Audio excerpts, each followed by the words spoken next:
Excellent. Well, today on the Mastering Business Growth podcast, we're starting a slightly new format, and one of the very first participants is Simon Swan from Youthful. So it'd be really good, Simon, just to get a little bit of a background on you, how you've come up to founding Youthful, and what Youthful is all about. So, without further ado, let's give you a little bit of an intro. Okay, cool. Yeah, do you want the long story or the short story? I don't know I'm which is the I'm I'm best. here all day. Go as long Okay, as you want. Yeah. the viewers might not be if I go too long. Yeah, God, how did I arrive at Youthful? Well, I used to be in B2B tech. I had a marketplace subscription business which connected employers to recruitment agencies. And I sold that business in 2022 and left last year. And I genuinely had no idea what I was going to do next. But I knew I didn't want to build another software company for a few different reasons. One was the core one, really, was the advent of AI and not understanding what the world would look like in 5 years' time, but believing that AI would eat most software companies, um, Mm. and it would transform that landscape. So I knew I wasn't going to build another tech business, and I thought hard about what I would do next. And it just felt to me like in a world with AI, people will begin to value experiences, relationships, their health more than perhaps they had historically. So yeah, part of it was trying to skate towards where the puck is heading. Um, and I've also always been into health and fitness. I've always kept myself pretty healthy. Was really fortunate to have quite a bit of time off after leaving my previous company, and in that, and basically, just I'm 45 now and I've got children, so I spent more time with the family. But equally, I spent a lot of time out on my bike, trying to enjoy the countryside and trying to enjoy those moments after 15 years of hard work. Um, and in addition to that, I started to focus more on my diet. And really, at mid 40s, started to ask the question uh, about what health is and what it means to me, etc. That led to experimenting with supplements. And I started to feel really, really good. The combination of the exercise, good prioritizing sleep, good diet, and these supplements, I felt better than I probably ever felt before. It was just this frustration I had. Like, I was taking so many different pills and powders, and if you open my kitchen cupboards, it looked like a pharmacy in there. It was ridiculous, and I'd forget to take stuff. I'd forget to reorder things. So that was the kind of problem. I was looking for a one-stop shop solution where I could just take one supplement a day and I'd be done. And I couldn't find it. It didn't seem to exist. So yeah, that was the kind of epiphany, the Mm. catalyst, the beginning, the research into creating Youthful, and it coincided really fortunately with meeting a nutritional therapist through a friend through an introduction, and I kind of floated the idea past her, and I think we were both just pulled towards this idea, um, and yeah, she helped me create the formulation. It took a few weeks, and then it kind of I don't remember there being a moment where I thought I'm going to start a new business. But once I met Joanne, the nutritionist, and I went through that phase, I started to look into the whole D2C movement, which was relatively new to me. Um, I started playing around with the tech stack and exploring that further, and that was phenomenal based on what it took to get my previous company off the ground 15 years ago. We had to build a bespoke app, we had to raise finance to do that because those things were expensive. It took months to get an MVP to market. Whereas nowadays with Shopify and all the applications on top of it, it just seemed like the route to market to at least do a test and check there was demand there would be fast. Yeah, so these things started to snowball. I started to feel really good about the idea. The brand name Youthful came to me, and I managed to get a domain for it. And I started to chat to a few friends about, I'm thinking of this. What do you reckon? and the feedback was just overwhelmingly positive. It's funny because as men, certainly my friendship group, we never talked about supplements. I didn't know half of my friends were taking supplements until I started having these conversations with them, and they'd say, "Oh yeah, I take that. I take this. I'm trying that." Um, and so yeah, it became a bit more real probably late spring, early summer, and then something happened in my head where a trigger was pulled, and I just went all in. And when I do Mm. that, I can be quite I can be quite an intense person, and yeah, things happened really fast from that moment on. I looked to raise some capital. I found manufacturers. I started to play around with logos and a brand idea, and yeah, that was probably late May, and then I'm now sat here in 2nd of September as Right. we record this, and I'm looking to launch in late October with Youthful's performance, vitality, and longevity blend. Amazing. I mean, there's quite a lot to unpack there actually, because obviously making the shift from B2B and a successful B2B tech business and then going into e-commerce. I think one of the primary reasons you explained there of like moving into that is this world of AI now and not knowing what the world is going to look like, and being at sort of like that inflection point where we can't really see around the corner. We don't know what the the barrier to entry is for tech is going to be so low. It probably is going to be quite similar to e-com now, where people can just launch stores, people can just launch tech. I guess for you though, in your mind, are you coming into e-commerce as a complete beginner, or are you what lessons are you bringing from the B2B world to help you get a head start, or at least bring some advantages to the e-commerce world? What would they be? Yeah, I thought about this a lot recently, actually, because at first I was kind of like, "Oh, I don't know anything. This stupid? Is this daft what I'm taking on? And am I taking a huge risk?" But then I realised that actually, I feel like I've, my career to date, which has been, I'll talk you through that in a second. That's been quite a journey of different things, has kind of led me to this moment. And my experience is actually quite, I wouldn't say it's unique, but it certainly supports what I'm about to do with Youthful. So Yeah. I came from an area and a school where no one went to university. It just wasn't a thing at the school I went to as a kid. My mum never worked. She brought us up, and my dad was a fireman.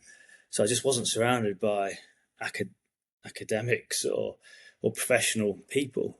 So I left school. I was 15 because my birthday's at the back end of August. Left school at 15, got an apprenticeship in engineering. And that company I got the apprenticeship for, which was fantastic, was actually, when I was there, bought by Caterpillar, big American firm that make the yellow diggers. Yeah. And I look back to that. And I learned through that as an engineering apprenticeship. I learned all about engineering, systems thinking, all about manufacturing, production, Six Sigma techniques, Kaizen. These were things that were emerging at the time, but Caterpillar were at the forefront of that. And I had this apprenticeship in engineering, but equally an apprenticeship in manufacturing. I look back now at the things I'm doing with Youthful, and my knowledge of that is, and just that constant iteration and improvement cycle is fantastic. I think the systems thinking, first principles of engineering is a good bedrock for any career. After that, I went into publishing and journalism for nearly 10 years. Quite a change. Quite a big shift, yeah, and ended up as a magazine editor. That taught, from there I learned brand, PR, marketing, design. When you're an editor of a magazine, every month you start with a blank canvas and you have to create a product and sell it. And the feedback on how many sales you make every month is your direct feedback, so you can iterate and improve the following month.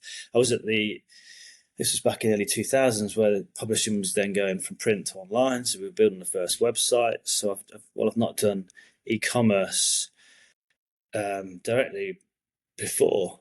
I'm well rehearsed in the internet and online websites and sales. And then after that, yeah, I built a tech company, which was an application, primarily on desktop computer, app. But I learned how to raise finance. We did a few rounds of venture capital funding. I learned how to manage and work with investors. I learned every aspect of running a business and scaling and a team and an operation, right through to exit. So I feel like all of these things have now come together to support what I'm doing with Youthful. And I've also learned that actually I'm a blind optimist, and I think whenever you start something new, naivety is an asset, because I think if you knew how hard it was about to be and all the problems I'm probably going to face with Youthful, I probably wouldn't do it. It would look too difficult. Whereas you go into these things and all you see is excitement and fun.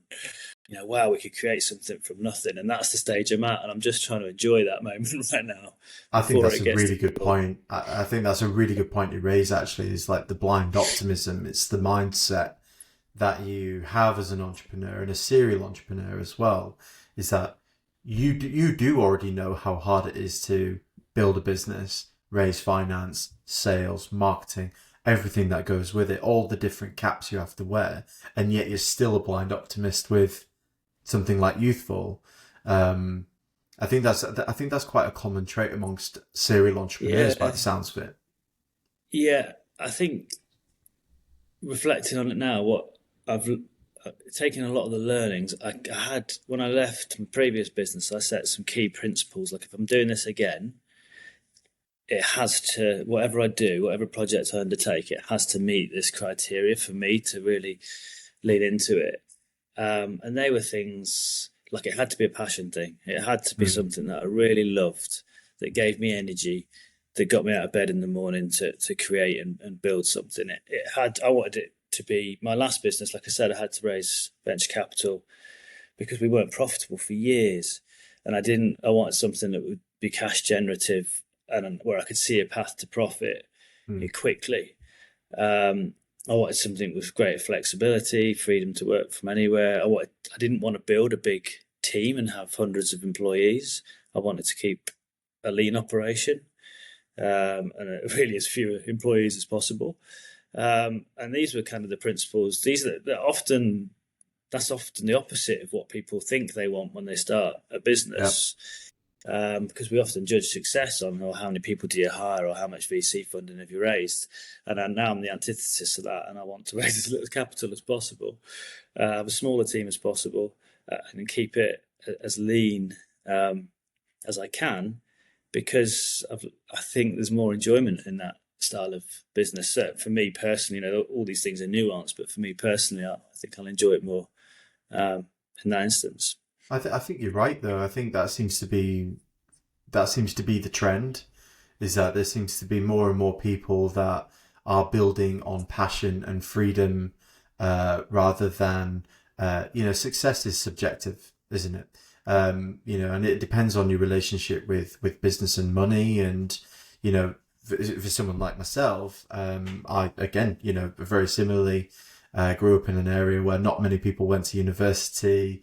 There wasn't really a lot of cash left over, and there were actually a lot of families living off the state in where I was. So entrepreneurship was foreign. Having a career was foreign as well. So, when you have that kind of relationship with money, it's hard to sort of fathom like other people's versions of success. So just by starting a business, that can be success. By having the freedom of, the freedom of autonomy, that can be success as well. And tie all of that into something that you're passionate about, that's kind of like a winning formula, surely. Yeah, yeah, massive believer in that, and it's true. Like I look at where from my childhood and my background and the decisions and the way I think today, it's it's so far away from that upbringing. Um, it's just exciting. I think I'm at a really nice position now where I'm on the cusp of creating. Well, I've created Youthful, but it launches very soon. Mm. And like I said, I've come a long way, and it's been a very meandering, road trip so far. But I'm just in such a good place professionally, with my family, with my age, with everything. I feel like it's all coming together, and technology, like I said, to support a venture like this now it's all there and in place, and it just feels like the timing and the moment's right. It's quite interesting you say that in your mid-40s that it's coming together. Yeah, Because a lot of people who maybe will watch this, and certainly a lot of people I speak to who are in their mid-20s, feel like they should have it all figured out and it should all be together already, and that couldn't be further from the truth, right? yeah, exactly. And I'll probably sit here though in 15 years' time when I'm 60 and think, oh, I didn't know anything. Look at young me. It's just it's I think it's always easier with hindsight when you reflect and look back with a bit more experience and wisdom. Um, but it's very hard to be patient when you're in your 20s, when you just want everything now. Um, and I get that. And I don't think necessarily that fire stops burning. Mm. But perhaps when you get older, you can um, slow things down occasionally and just look at things. I guess one thing that's changed for me with time is just how much more purposefully I move now when I take action. I'm much more methodical, careful with my time, much more productive because I make sure I do the big things I need to get done first, and I don't rush. Well, I do. There's a great sense of urgency when things need to happen, but I don't rush into things like I used to in my 20s. So, yeah, it's just age, isn't it? Mm. And I don't think it'll ever stop. Like I said, I think in your 60, 70, 80, you'll look back and think, oh, I was an idiot when I was in my 40s. What was I thinking? So, yeah, we'll see. There's a term that comes to mind that I heard about, moving with purpose, but still like being methodical about it, but still feeling like you're in a rush. And the term I heard was being patiently impatient, and it's Yeah. like it's such a it sounds like it shouldn't fit, but it makes complete sense. Um, so talk to me about I mean, obviously there's personal reasons for you for going into supplements and feeling healthy and being active and wanting to kind of, still remain, functional, I guess. Um, the choice to go into a direct to consumer marketing, into direct to consumer business, and Yeah. not only that, but combining that with health and fitness vertical. That's a tough industry to get into. So how do you envisage you're going to tackle the just the sheer amount of competition that's out there? Yeah. Like I said, blind naivety to begin with. That opens the door. But no, I mean, like originally I referred to it. I was looking for Youthful myself as a Mm. product and couldn't find it. And just for context, it's a blend of 24 different vitamins and minerals and supplements, which, there's a couple of different types of magnesium in there. There's minerals like zinc and copper to support cognitive function. There's electrolytes in there to support performance and recovery. You've got some longevity supplements like NMN and stelbene, sorry, spermidine. So you got a lot packed into one, and that product didn't exist. So yeah, the market's fragmented and really competitive, but actually, I think there are niches within it. I also felt like, as a man in my 40s, it was perhaps fewer companies pointing towards me than there were perhaps for my wife, who's Mm. similar age to me, you know, and that's an incredibly fragmented market with some amazing brands doing some great work in that space. So yeah, it's busy, it's competitive, it'll be hard, but I think there's niches Mm-hmm. to exploit still. And I built this for me. I'm a 45-year-old dad, husband that keeps healthy, exercises a lot, and wants to keep performing as on my bike and in the gym as well as I can. Still work a full day and feel like I've got the energy to do that and come home and have fun with my family in the evenings and at weekends and not feel wiped out. And I think, that the supplement stack that I developed helped me achieve that. And I'm just sharing it with the world now through and with the simplicity of like 1 scoop a day, mix it with water, shake the bottle, drink it, you're done. Leave for work in the morning. I think that's quite interesting as well, just around that sort of the sentiment for building a product for you. A lot of entrepreneurs and a lot of business owners or people who are starting new ventures, they feel like they need to go out and find a massive market need that's untouched, which, let's all face it, is pretty much non-existent unless you're creating the next OpenAI or you're creating the next, I don't know, something that we've never experienced before. But the very fact that you're kind of going into this, building a product for you, I think that kind of bucks the trend a little bit with this as well, because it's, you want to, I recently interviewed someone actually when they were talking about ideal client work, and she's like, actually, it's not about them, it's about you. It's about your energy. And she's talking about B2B again and B2B services, but the same kind of applies, I think, with D2C. If you're building a product for you, surely there are more people like you out there in the world, and it's a case of just finding them. Yeah, and I think that's the important aspect to qualify.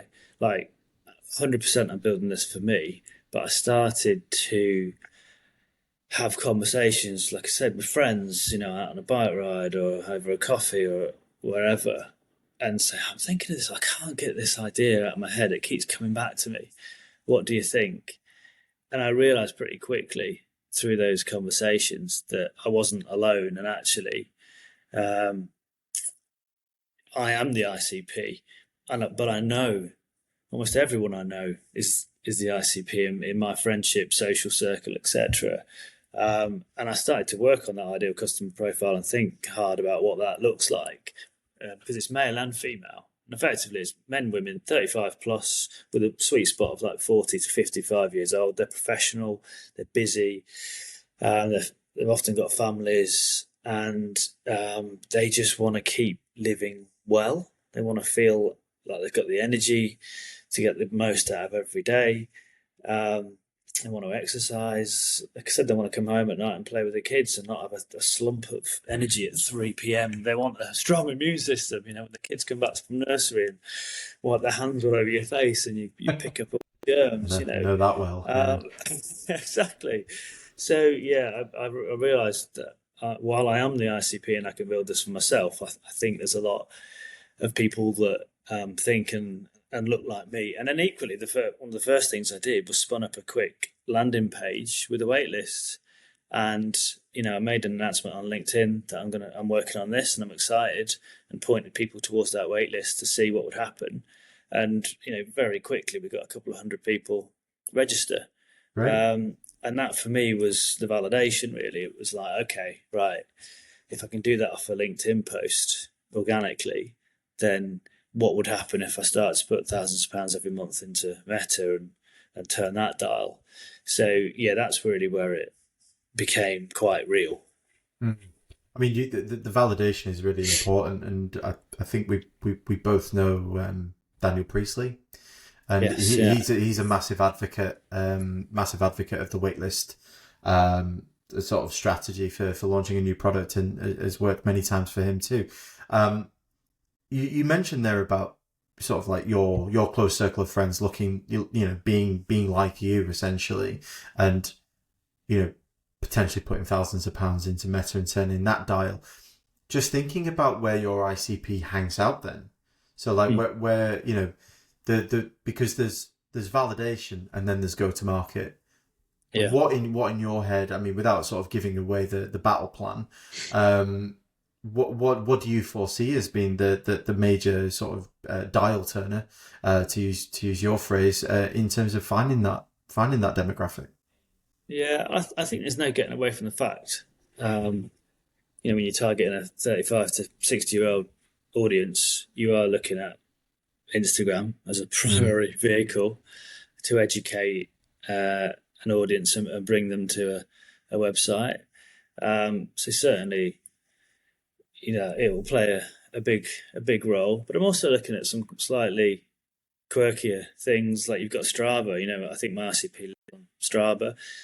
They live on Playtomic, the paddle app. I remember describing the persona, and I was like, well, they're paddle players because it's like new, it's fastest growing sport. Um, so you got pockets of activity around the fringes of Instagram, even like these LinkedIn posts. That during the hours of 9 to 6, Monday to Friday, these people live on the professional. They live on LinkedIn.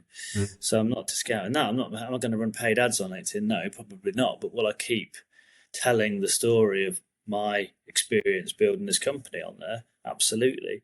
And then there's PR. There's just traditional old school PR.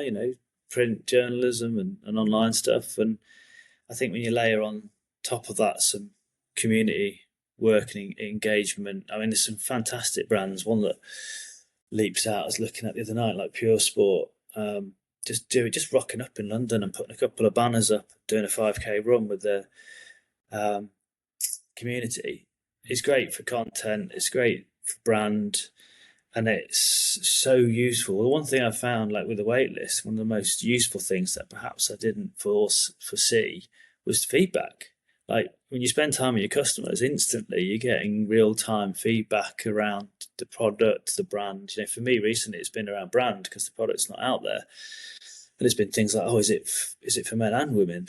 Women were thinking it was just for men. I think the brand's quite masculine, and I've got an issue there. So I know now when we do the advertising, I need to incorporate, well, probably over-index on females in those ads to make it clear that it's not a male product. Yeah. So that feedback early doors before launch is incredible, and I'm sure Pure Sport are out there doing their 5K runs or whatever, and around a park and getting that immediately from the Yeah. horse's mouth, which is the lifeblood of a new company and helps you scale it. To those first 1,000 users, the next 10,000, etc., and onwards. So, yeah, it's exciting.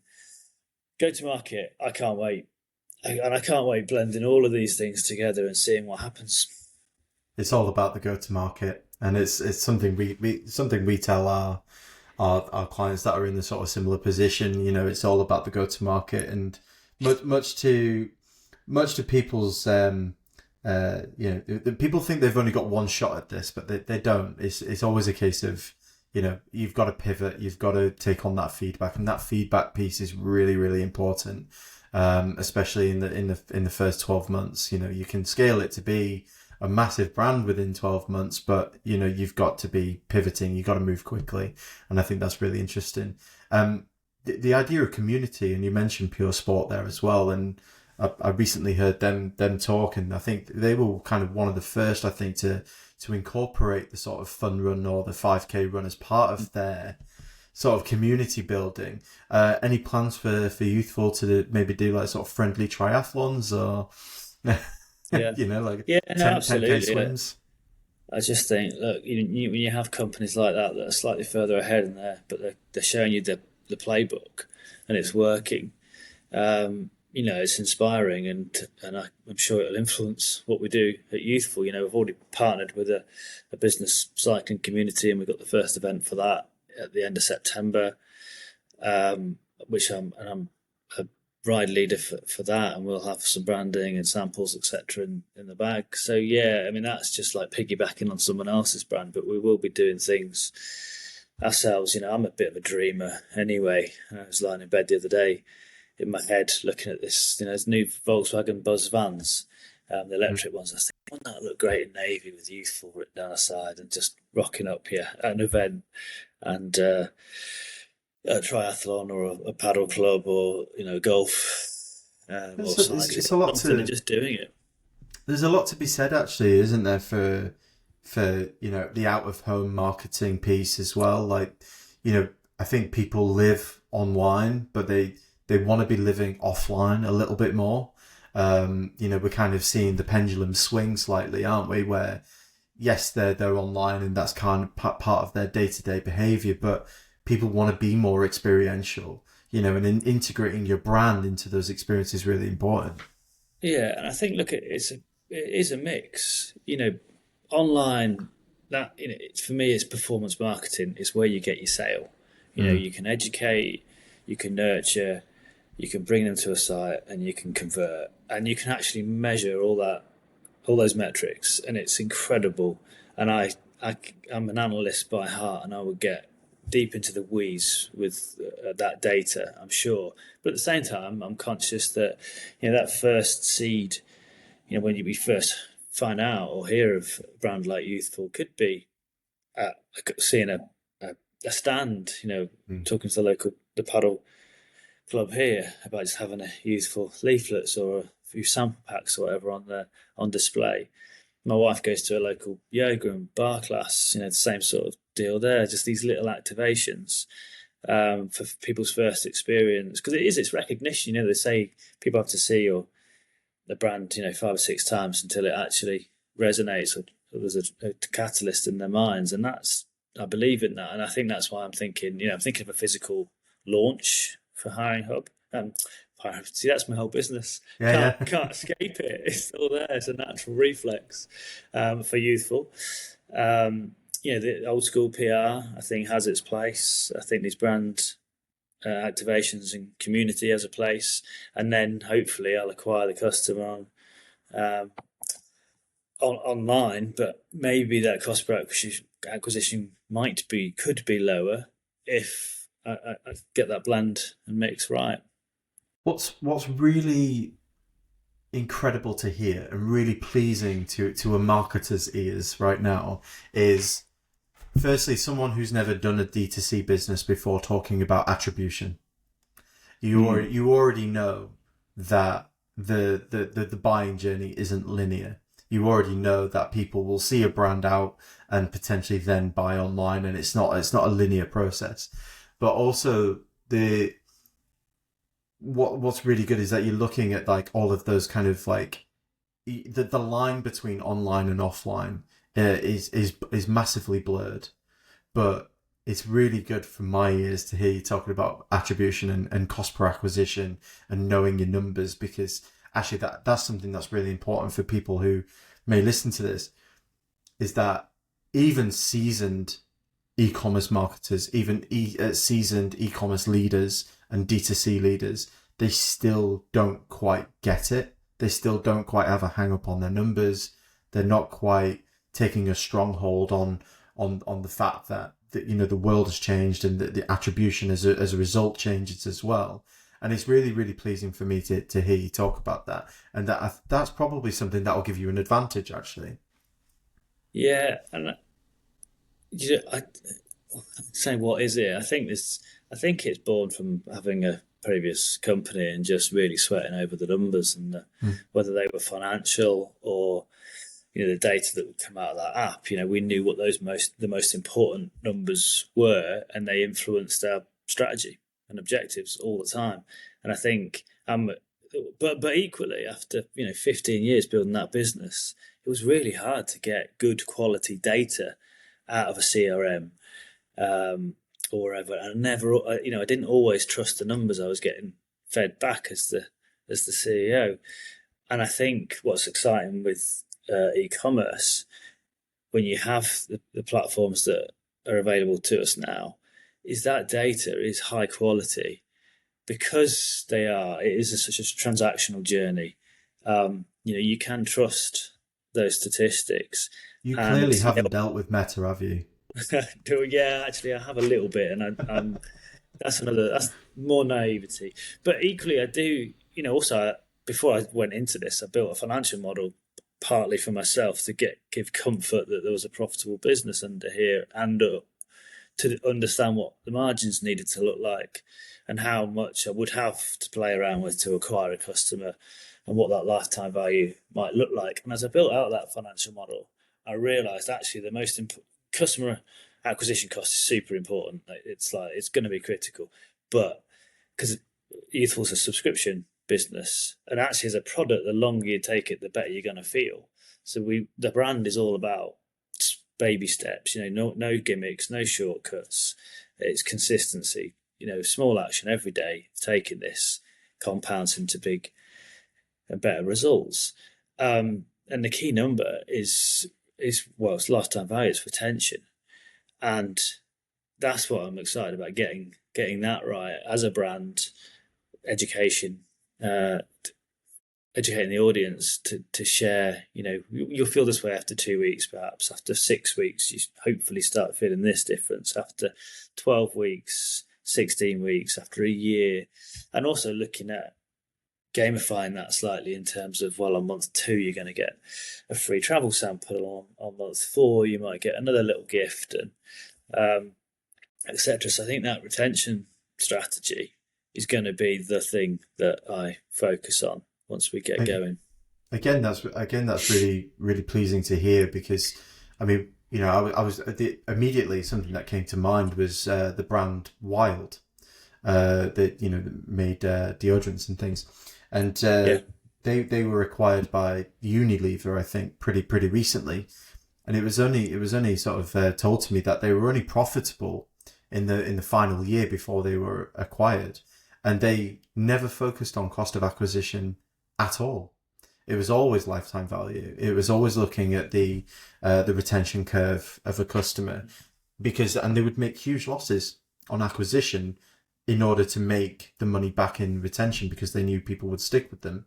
And if they could make a product and a business that was sticky, then they were on to a winner. But I think it's also really important that you're balancing the cost per acquisition correctly as well, because you don't, as a startup, you don't want to be, and you can't be, and even with the intention of staying lean, you don't want to be wasting hundreds and thousands of pounds acquiring customers. You want to try and get profitable quickly as possible, right?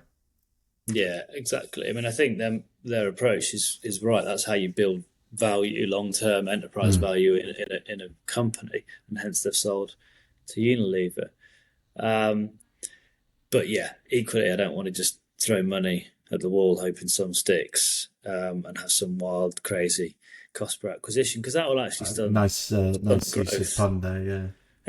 Yeah, and it does. It will stunt growth, and it will also mean I'd need to raise more capital, which is one of the things I don't necessarily want to do.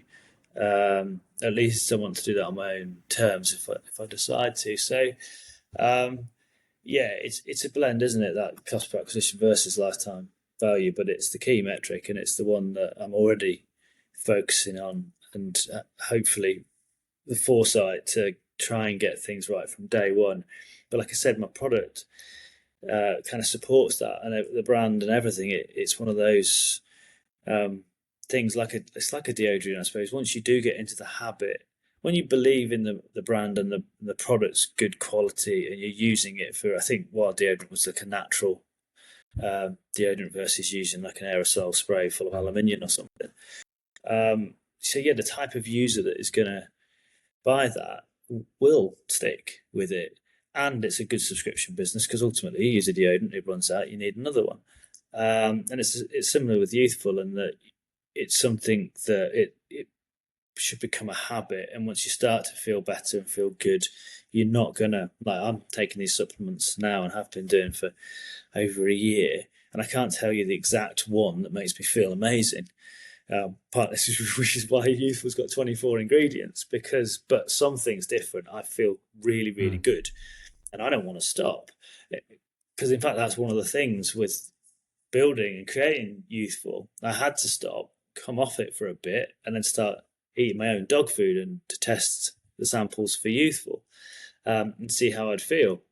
And I remember thinking, I don't actually want to stop taking what I'm taking, because I feel great. The good thing is I started taking the samples for Youthful, and I feel good. So it works. But that's it. I think when people start to feel good, you should get that lifetime value through. They should become advocates, and hopefully they'll share those stories, and it will help us compound and build a great business. But yeah, retention is critical. Amazing. And this is probably something I should have asked at the beginning, but what's the vision for this business? Like, where do you, what's the big goal? Like, obviously, you might already have a mission for the business, but like, what's the wider vision for you in terms of why you're doing this? Yeah, I think short term, it's more sharing what I've learned over the last few years with as many people as possible. That's like I suppose that's more mission, isn't it, than vision right now. But that's it. I've got fortunate to got myself into a place where physically and emotionally I feel great, and I think it would be nice to share that with as many other 45, 50-year-olds, 60-year-olds as possible. And I can see a business within that.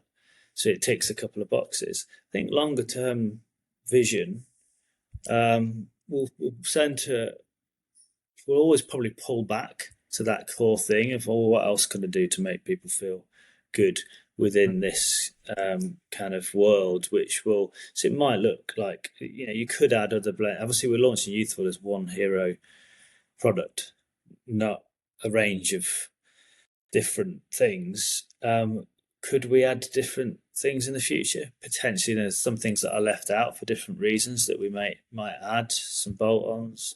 But yeah, it'll all pull back to that. How do we make people feel good?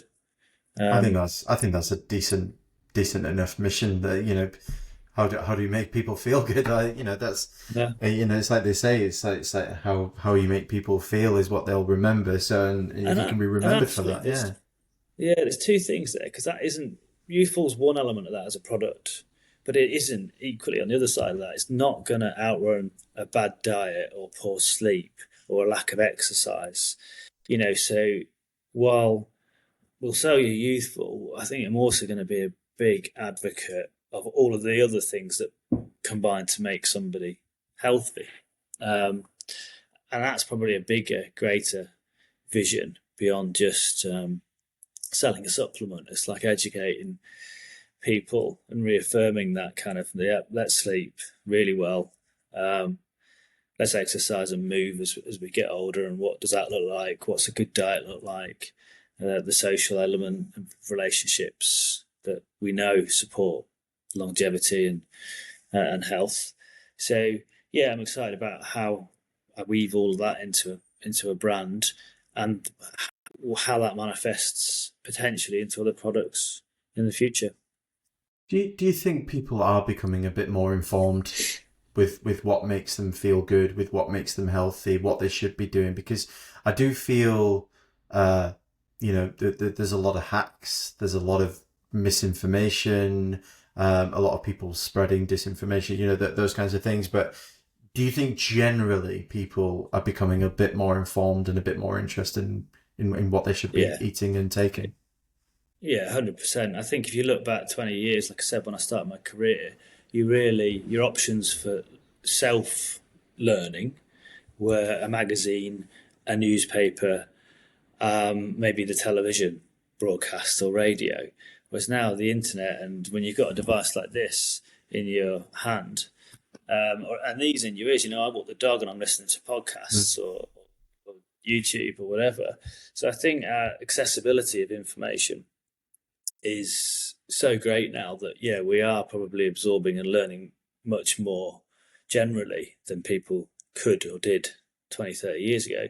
But equally, yes, you're right, it's a double-edged sword, because while you can be getting some great information from good sources, on the flip side, you're also going to probably get bad advice. And in health, that can potentially be dangerous. And there's that whole other, the TikTok and the Instagram, or the short. I'm against like shortcuts. There just aren't any gimmicks or shortcuts that make you healthy. It's a long or medium to long road of like eating well, consistently exercising or moving every day. And it doesn't mean like hitting the gym or doing marathons. It just means like being active and going out for a walk instead of taking a car, or and eating more whole foods than processed foods, or trying to get 7-8 hours sleep a night. Maybe just dialing down the alcohol intake a tad, and just this combination of things that make you healthy. So the whole like just take this magic powder and you'll feel stunning tomorrow, it's wrong. And actually, I want Youthful to be against that and to stand up for every day we're going to do this. And like me, I'm such a creature of routine. I get up, I walk the dog, I try and fit in a bike ride every day. I work, I spend time with the kids. I eat as well as I possibly can. there's no shortcuts or secret. You're It's the modern in man. health. I You're the am the modern man. modern metrosexual man. Yeah, the ICP for this. Excellent, brilliant. I think that's.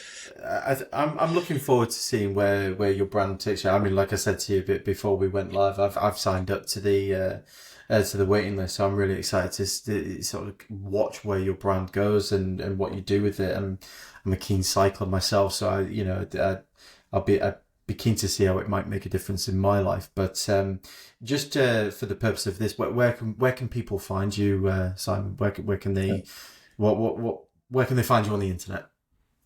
Yeah, I'm glad you asked that because I was about to think, I need to do a plug. I'm terrible at this bit. But right now, where you can, the only real place you can find us is that waiting list landing page, which is, I'm not sure when you're going to publish this, but that's at www.youthful.co.uk. And Youthful is spelled Uthful. We are on Instagram at We Are Youthful, although we have like 70 followers because all I've done so far is fill the grid with some pretty pictures and Got to waiting. start somewhere. Exactly. Got to In fact, it'd start be good if somewhere. you could go there and follow us because we desperately need some followers. And yeah, everything else is launching soon, but primarily the wait list is the thing at the moment because that gets people early access, lifetime pricing discount, plus a few other. I'm going to pull out some beta testers within that to get early samples too. We'll have competitions to win the subscription, all sorts of good stuff coming out of that. So, yeah, and launches late October. Amazing. You're launching in Q4 as well, the busiest time in the e-commerce world.